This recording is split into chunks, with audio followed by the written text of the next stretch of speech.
Hello, everyone. This is Jonathan Little. So this person said they find themselves opening twos through sixes, so small pairs, in any position at a six-handed table, and calling any three bet if the effective stacks are giving you at least 10 to 1. Okay? On a dry flop with no real draws, you'll continuation bet when you have a range advantage, but on wet flops, there are typically 2 or 3 overcards, so you check fold. All right. If I'm giving up on flops that are bad for me, which tend to be a bunch with low pocket pairs, is it still plus EV to wait until you hit trips, or a set, and go for full value? Will this make you money in the long run? So essentially the question here is, how do you often end up playing your small pairs? Because small pairs are a very tricky hand, because before the flop, they're often quite reasonable, but on most flops, they're pretty bad. So let's take a look at this question one part at a time. So a pre-flop raising range against tough opponents. This is what Poker Snowy says you should open from the low jack seat against tough opponents, which is under the gun six-handed. So if you take a look at this, Poker Snowy, which is thought to be a pretty strong, fundamentally sound bot, basically, this is what it does. So as you see, it's raising only pocket nines or better from the low jack seat. And this may seem insanely tight, but it really does have to do with post-flop playability. Notice that it actually likes ace-x suited way better than the small pairs. And that's because quite often the ace-x suited is going to have more equity on various boards. Or it has better playability. So like one of the two things is very often going to be the case. The only time you're really happy with a small pair is when you flop a set. And that just doesn't happen too often. So it just folds them. And this is also what I do for the most part. I definitely do not think you need to feel obligated to raise any pair from any seat. Oh, I'm not sharing my screen with you all. There we go. Thanks for letting me know, Bill. Let me know if you can all see the screen now. It'll be available in the video recording, though, so that's good. But this is roughly the range that Poker Snowy suggests. So again, no small pairs are being played, which is enlightening to a lot of people. I think a lot of poker players or amateurs in general just generally think they have to play big cards like Queen 10 offsuit and pairs like pocket sixes from all positions. I mean, really, you see people play these hands under the gun at a nine-handed table. And you just have to understand these are not very good hands. So this is what you should raise against very strong opponents when there are no antes in play. That said, most poker tables are not filled with perfect bots who play great. They're filled with a lot of people who make errors. So if you're playing like live poker against people who you are aware are making specific types of errors, like let's say your opponents just can't ever fold top pair for the life of them, or you know that they love raising every flop, or if you know things about their range, and you can know if you should be folding your pocket sixes on the flop either every time or never when your opponent raises, that will allow you to play these hands. And these pairs are some of the first hands that get added into this range if you are going to look to add additional hands. This is typically what I raise with from the low jack seat in most six-handed games or most nine-handed games, even from the low jack. It goes button, cutoff, hijack, then low jack. So there are 3 button, cutoff, hijack, low jack. Yeah, so there are 3 people yet to act who have position on you. This is my raising range. I'm usually raising all the ace-x suiteds, pocket sixes and better, and you can see it here. I don't need to describe it. That said, I do fold pocket fives and lower basically every time. And the main time you're going to want to open with hands like fives, fours, threes, and twos are when you rarely expect to get 3-bet. Or if you expect to get 3-bet only whenever your opponents have the nuts, right? The problem is that that is often not the case. Benno says, but you could call small pairs. I mean, you can limp if you want to develop a limping strategy, but if you're going to limp with your small pairs, you probably want to limp with your aces and your kings and your queens and your ace-king, and it starts to lose a lot of value from the best hands. So no, I do not open limp. I just fold. It's okay to fold. This is what the bot suggests. I mean, this is a strategy that Poker Snowy plays under the gun, six-handed. Just folds. Folds pocket eights. Doesn't even think about it. So anyway, this is roughly my range, and I think that will actually solve a lot of the problem that the person who asked this question is having. All right. So now let's say you raise, and you face a 3-bet from out of position.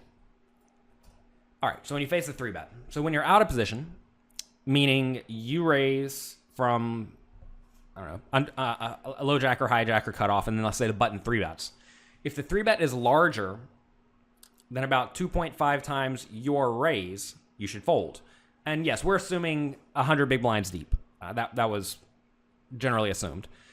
The person said that they defend when they're getting about 10-1 implied odds. So what very often happens is you will raise to, let's say, 3 big blinds. Someone yet to act will re-raise to 10 big blinds. And there we are, right? So now we're playing roughly 10-1 implied odds, maybe a little bit more. And when that's the case, it's okay to just fold. Just because you have the quote-unquote correct implied odds to set mine does not mean that you should be set mining every time from out of position. And that's just because you're not going to realize those implied odds, especially from out of position. It's really tough to get the full value, right? So realize that from out of position, when you raise and get 3-bet, it's fine to fold out your 7, 6s, and 5s. It's okay.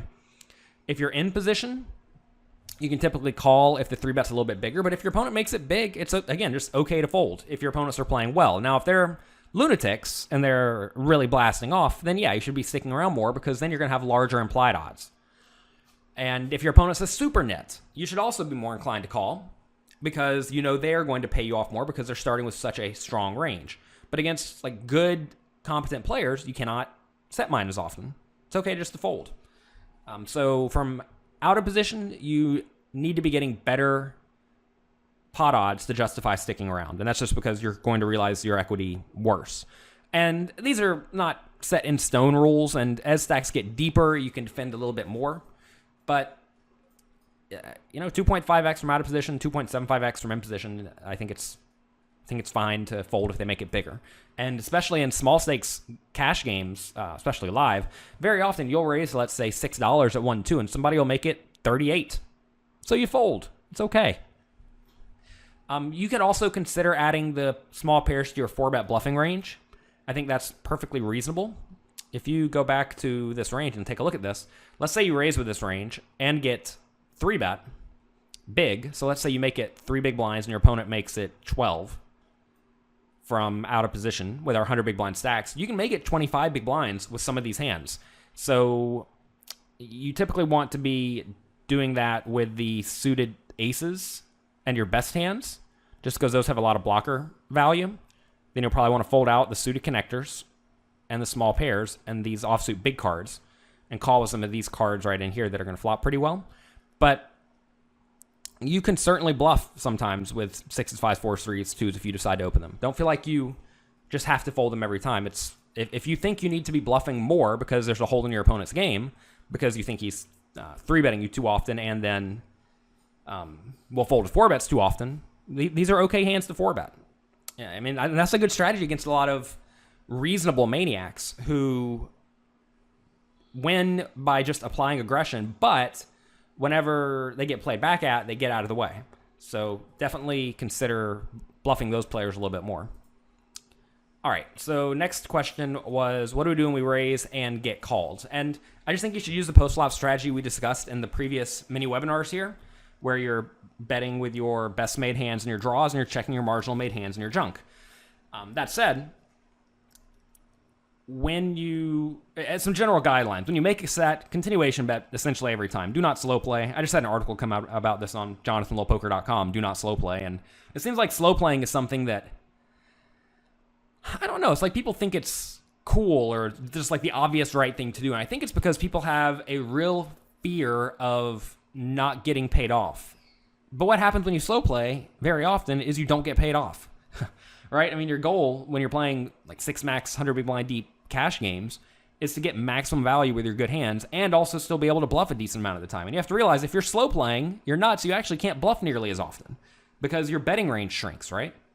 And as your value range shrinks, your bluffing range must shrink. So just bet. I mean, even like pocket aces on ace 7-2, I just bet. I mean, It's a spot where you're not going to get paid off very often, but when your opponent does have an ace, he's just never folding. And if he has a set, you're going to take him for a ride for sure. That said, you're going to stack him anyway if he has a set. But what a lot of people do is they check with the aces there, their opponent bets, and then they check raise them. And then now the opponent just has to have a really good hand to stick around. Or they check call, and then very often the opponent just checks behind on the turn, and they don't get paid that way. So with your best hands, you want to be betting, and a set is essentially always one of your best hands. So bet with it. When you do not make a set, this is the much more difficult scenario. Typically, you want a continuation bet small on dry boards and fold if you get raised. And you typically want to just check fold on coordinated boards. And if it checks through, you can just keep checking on the turn. So very dry boards, if you remember back to, I think it was one of the previous mini webinars here in the inner circle, we discussed when to bet frequently and small. And that's usually somewhat uncoordinated boards. And like say you have pocket threes and it comes 9-6-2. It's fine to just bet small there. And if your opponent raises, he wins. It's okay. If you think you're going to get raised there a lot by particular players, maybe it's fine to start checking some of your marginal made hands and some of your junk and just check folding. And if you do check with a hand like pocket threes on 9-5-2 and your opponent bets and you think your opponent's going to bet a lot, well, you have to call, right? You check call the flop, check call the turn, and then check fold the river probably. And make sure you protect yourself. You can go use the range analyzer and take a look at your ranges in various spots. And protect yourself by checking your hands that can easily check call three streets as well. Do not get in the habit, though, of only checking hands that are check folding, or check calling flop and check calling turn and then check folding the river, because then you're just really easily exploitable by anyone who wants to just bet three times. So that is the exact opposite of what you want. Benno says, but how does it look you're under the gun range six-handed if you don't have small pairs in it? Well, here it is right here, right? This is the range I am opening with basically every time from the low jack seat. Under the gun six-handed. I mentioned this earlier. This is what the range looks like. But most people, they play wider, right? They add in all the small pairs, and they add in more suited connectors, and they add in queen jack and king 10, and they just end up playing too many hands. And even in this is slightly looser than the range that Poker Snowy suggests. Here's what Poker Snowy suggests, right? It doesn't even say play eights. Actually, I think it says play eights like 15% of the time or something like that. And this is a rough estimate. Some hands it says play all the time, some hands it says play 90% of the time, some says 75%, but you get what I'm saying. This is roughly the range. So it's just easier to play. And the problem is that from out of position, you want to have easy decisions, right? And you typically have easy decisions just by starting with decent hands. From even the earlier positions, Poker Snowy folds tens under the gun, by the way, which is kind of crazy. But against all good opponents, perfect bots, the program suggests folding pocket tens under the gun. But it still suggests playing ace-5 suited. Why? It's because, same story, pocket tens is going to be in a tough spot. If you raise under the gun nine-handed, I guess I should make it clear, nine-handed or 10-handed, it's okay just to fold those hands. So anyway, that feels like kind of tight poker, but it is what you should be doing. All right, let's say we miss the set and our continuation bet gets called.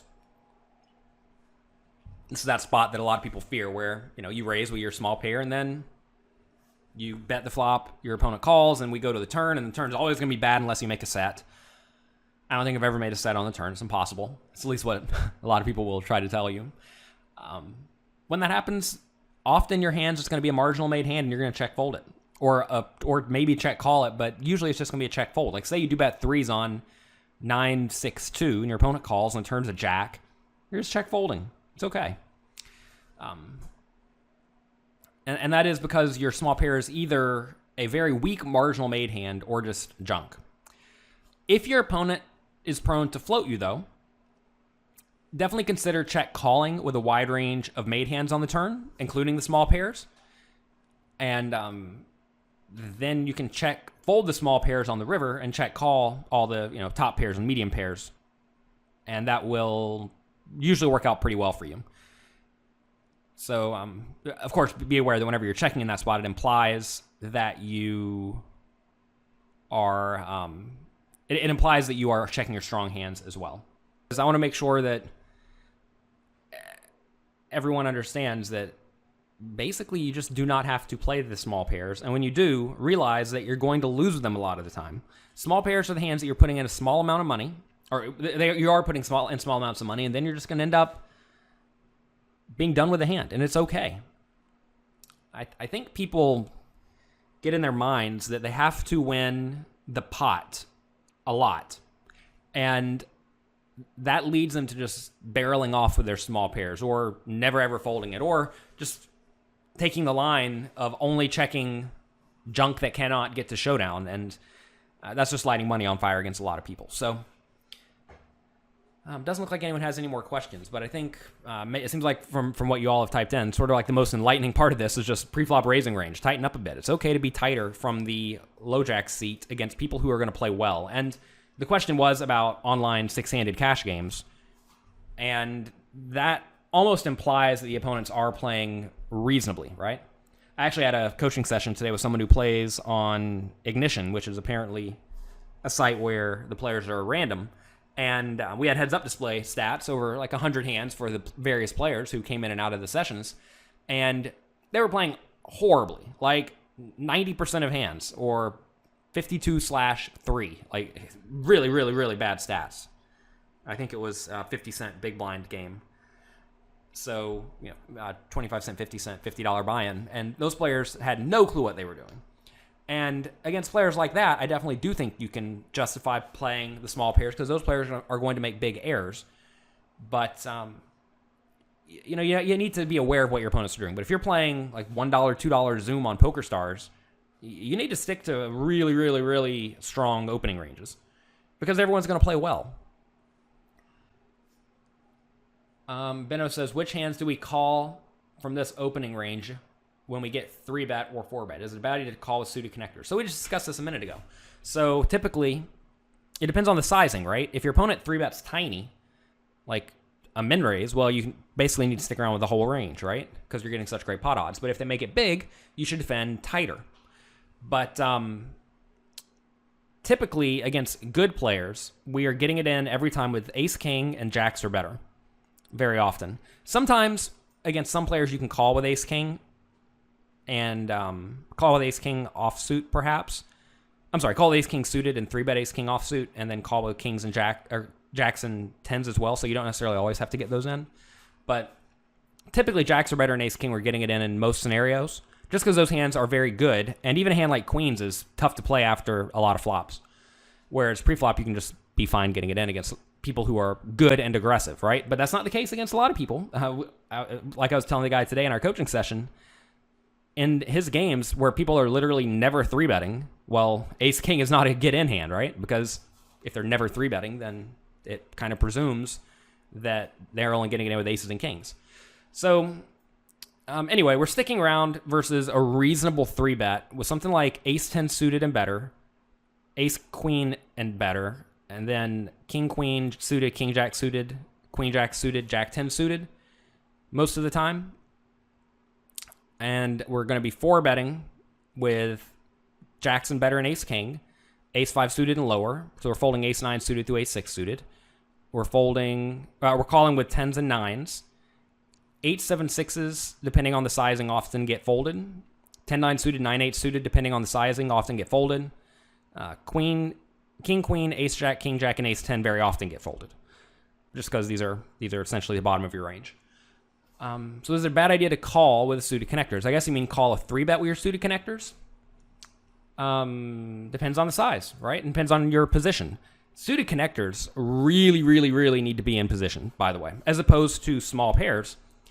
With suited connectors, you don't know if you have the nuts or not on the flop, right? Very often you flop a draw, which just gives you 40% equity. Whereas with the small pairs, you just know you have the nuts or you don't have the nuts. One of the two. So because of that, you need to be more inclined to fold the suited connectors when the 3-bet comes from in position against you. But, and also, of course, you always want to make sure you are getting roughly the right implied odds. That's an additional requirement. So you typically want at least 10-1 with the small pairs and at least 20-1 with the suited connectors.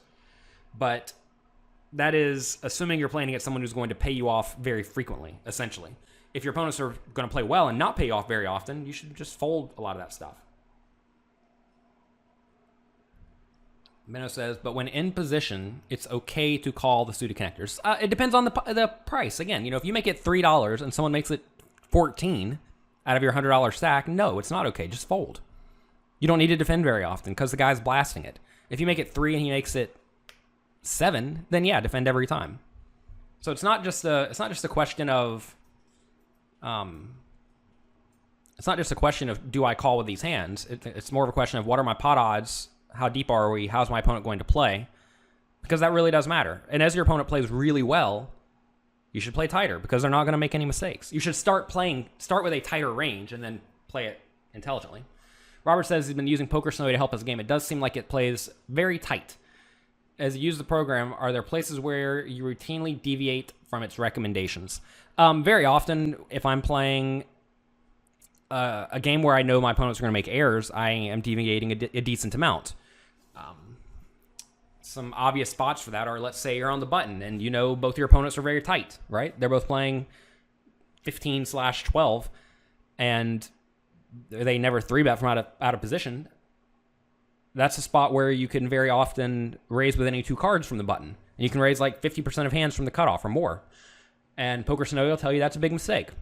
So just realize that it's suggesting to you how it would play against a very strong opponent who it does not think is going to make a mistake. So if you know the mistakes your opponents are prone to make, you can look for those. Also, another good example of that is a spot where you can value bet much more thinly if you know someone doesn't like raising very often on the flop or turn or river, and you think they're only going to apply aggression when they have a really good hand. So they're just going to check calling with a lot of marginal stuff and very rarely bluff you. So imagine you have, I don't know, Queen 9 on the button you open, and the big blind calls, and this player is kind of a calling station. If it comes Queen something something, you can certainly go for 3 full streets of value. If the river's a king, you can go for 3 streets of value. If you bet the flop, turns a blank, you bet again, the river's a king, you can always bet for value there. Against a good player, though, you should probably check one of those streets. So there's certainly spots where I do deviate like that. And when you're going through and reviewing your play and it tells you a play is wrong, wrong is almost like in quotation marks. It's almost like saying, this is wrong, look further into what you're doing here. And if you take a look at it and you see, okay, I bet here because this guy is a calling station, and you have the reads and the notes to show that this player is a calling station, well, then your play's fine, right? Because you were making an adjustment based on your strategy. And if you see that you're betting big there, or you're betting in a spot where it says it's wrong and you don't really have a reason why you're betting there beyond I just bet here every time, then you probably are wrong. You say, as you watch the best players on Poker Go, it seems like they routinely play hands that Snowy would say is a bad play. Yeah, well, most of the time on Poker Go, you're not watching the best players play against the best players. Very often you're watching the best players play against some of the best players and a few very bad players. Also, realize that often you're watching a tournament, which is certainly relevant because in tournaments, strategies vary significantly. Do not think Poker Snowy is going to tell you how to play perfect tournament strategy. That's not what it does at all. It's not what it's designed to do. Also, you'll see a lot of the cash games on Poker Go are played very deep, and that often leads to people, well, what it should lead to is it should lead to people raising tighter from earlier positions, and it should lead to people splashing around more in later positions. But that doesn't necessarily always take place. But if the game, very often if you look at a high-stakes cash game, it's usually 1 or 2 really bad players, and then the rest very good players. And the goal in that game is to try to play as many pots as you can with the very bad players. So that may be what you're seeing happen. But and then a lot of people just play loose.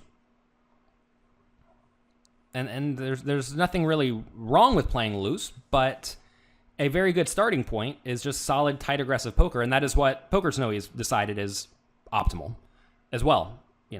No one programmed it to play tight aggressive. It learned to play tight aggressive because that's just what it thinks is right. Bill says, how deep is really deep? Well, I don't know. A lot of these games, they're playing 200, 400 with 100,000 buy-in, so 250 big blinds. Sometimes people get deeper, sometimes people get shallower, et cetera, et cetera.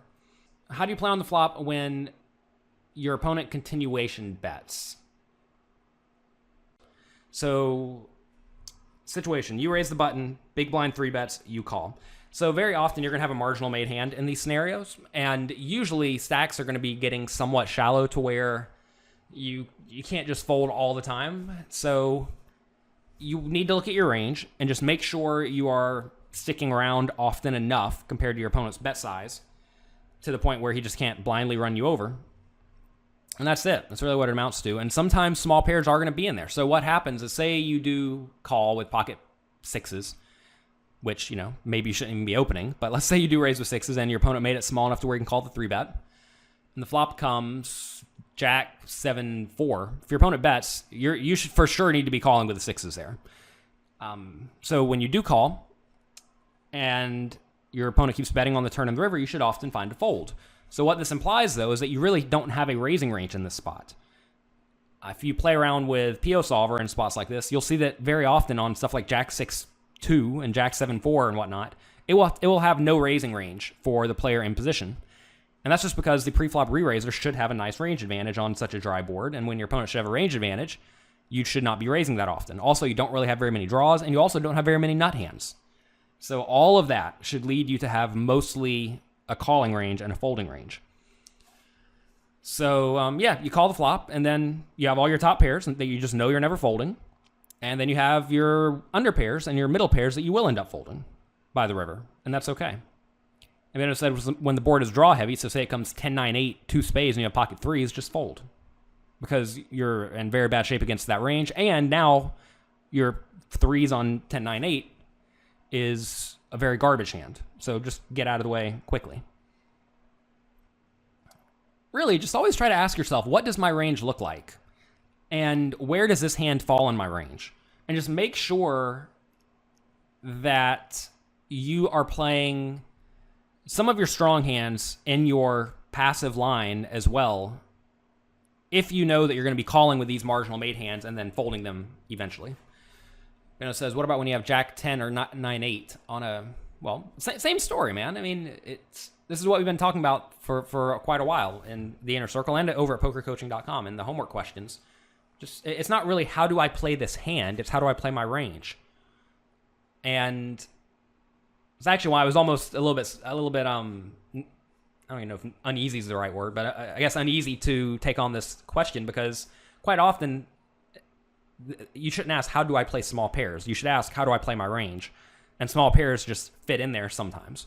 But really, I just wanted to mainly point out that a lot of the time you don't even need to have small pairs in your opening range, which is surprising to a lot of people. But yeah, I mean, say you have 9-8 and it comes 9-8-7. You have 2 pair, that's great. Your opponent bets in a 3-bet pot, you should probably still just call. You could also raise there, though, because now we have more draws in our range, right?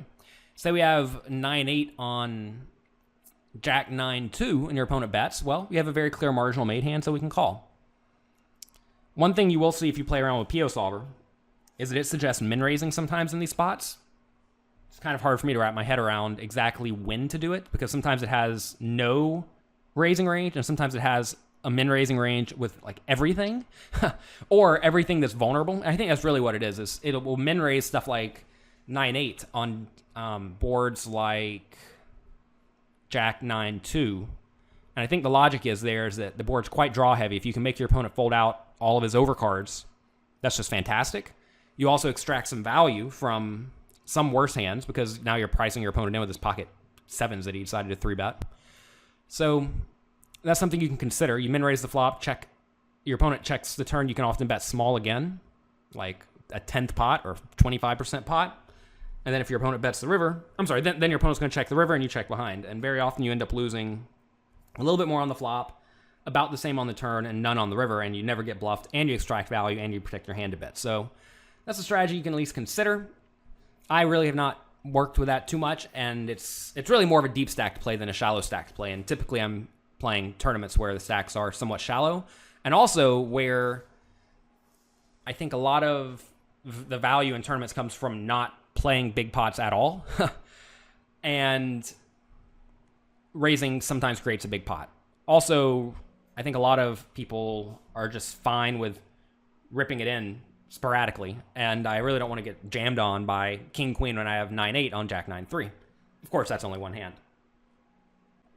So anyway, that's really all I have to say about the small pairs, I guess suited connected hands in general, but just keep in mind you're always playing your range, and one of the easiest ways to fix a lot of problems is by just playing a stronger range pre-flop. That will very frequently fix it, and if your opponents make it big, you raise to $3 and they make it 12 from out of position, as they very often should, just fold your small pairs. It's okay. Don't feel like you have to set mine every time or you have to see a flop every time.